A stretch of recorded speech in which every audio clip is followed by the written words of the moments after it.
talk about the Solo Stove for a second.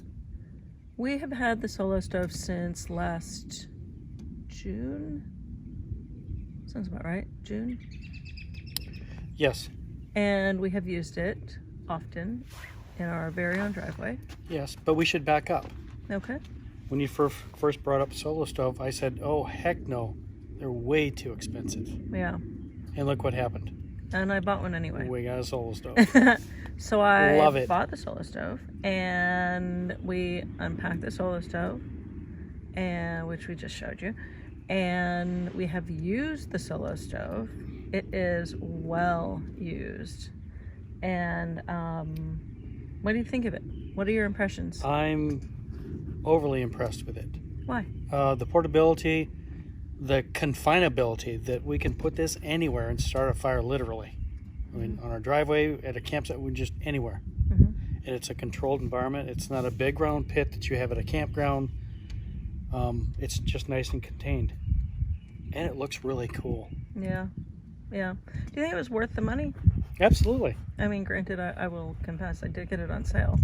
Yeah, it's still not cheap though. But it was a pretty penny. The one thing that I thought was going to be a waste of money was the what do they call it? The spark arrestor or whatever the cover is? Yeah, the shield or whatever. The shield? Yeah. I thought that was going to be cheesy because I didn't think it would last.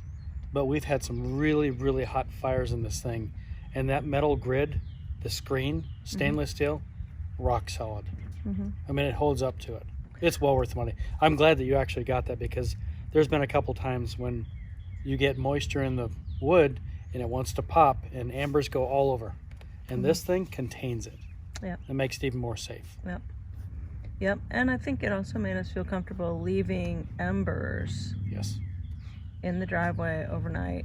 Mm-hmm. So you could feel safe leaving embers at your campsite in it overnight and not worry that they would somehow escape. And my biggest cause a worry fire. of the Solo Stove, letting it sit out at night, is I'm afraid somebody's going to steal it. Yeah.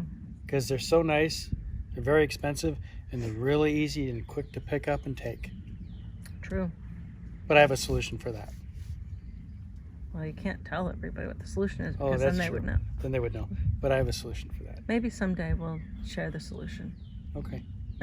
The one other benefit too is when we burn this like we are tonight, it's going to be red hot. There's going to be probably 2 inches of coals in there, if not more. Morning time, when I come out and look, it's all gone. It's literally maybe a cup or two of ashes is it. Yeah. That's it. Cleanup is easy. Yep. Yep. I thought that was pretty cool too.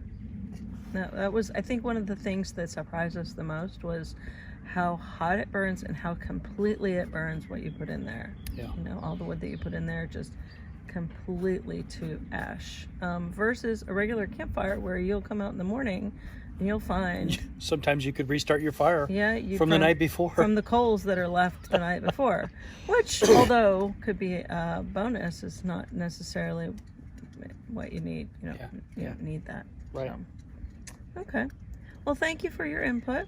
And would you recommend the Solo Absolutely Stove? would. Okay. Absolutely. Great. Well worth it. If you like this video, give us a thumbs up and subscribe and hit the bell so that you can get a notification of any new videos.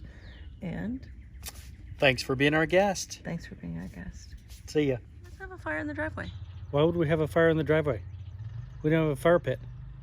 Yes, we do. No, we don't. Let's have a campfire in the driveway How can we have a campfire in the driveway? with the Solo Stove. Don't know what you're talking about, lady. Just wait.